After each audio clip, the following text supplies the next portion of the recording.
Yesterday, we brought up the 1967 true story of how at the Malmstrom Air Force Base in Montana, they lost control of 20 ICBM missiles for more than a day after several UFOs were spotted overhead, flying over both of the launch control centers, as well as one of them landing right outside the front gate of the Oscar Flight Launch Control Center. What?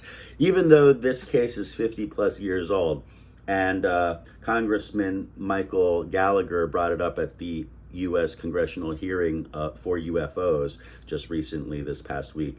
The incident has never since happened since 1967, and it has never been solved either as to how those missiles were deactivated since then. And that's 20 missiles, so shouldn't that be significant? That's a national security risk, right?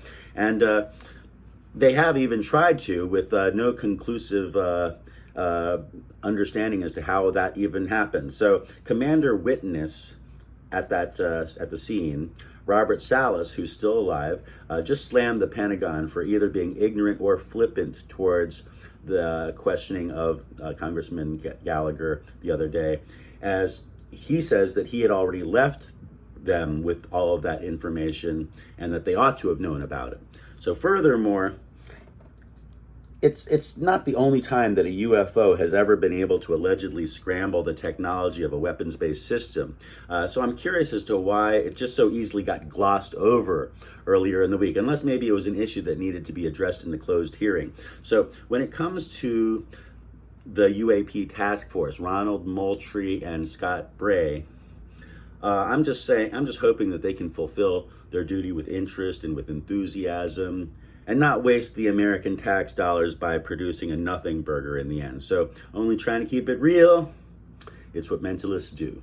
By the way, do me a favor and like this video, subscribe to my channel if you haven't already, and please ring that bell by the subscribe button, and I'll continue to make videos like this just for you. These are my real life stories of the impossible. Yours and mine, actually.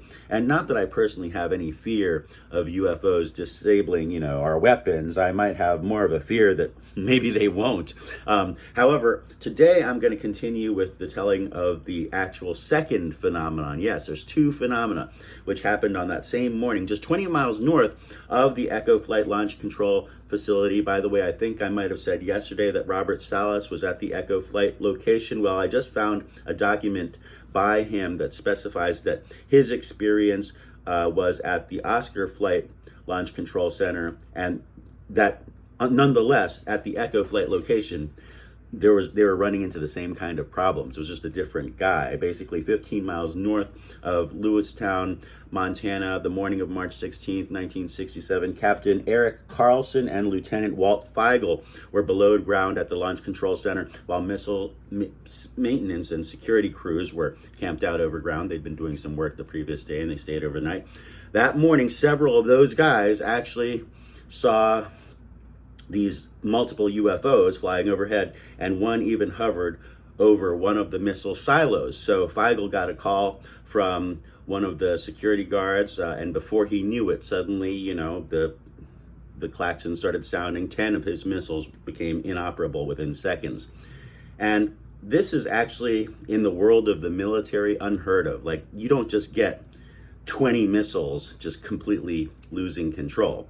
So the good news is that since 1967, this has never since happened, but in my opinion, it's quite a story to wrap your head around. And in fact, in 1976, a UFO spotted by an F-4 Phantom II pilot, in fact, multiple ones in Tehran, actually found that their instruments were shut down. So until they withdrew, and then suddenly they came back. So kind of curious, wouldn't you say?